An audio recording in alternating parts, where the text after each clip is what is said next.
World cup எவ்வளோ வரும், தோனி ஒருத்தர் வர மாட்டார்.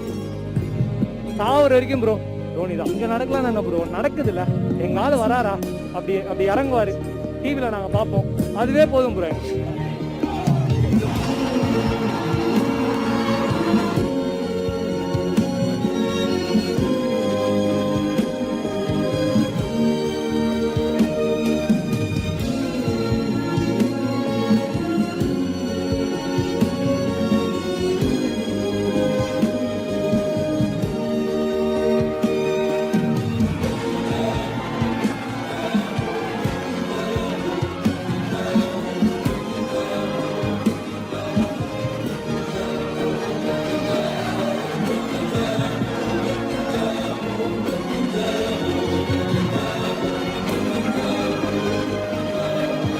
But still I haven't left behind.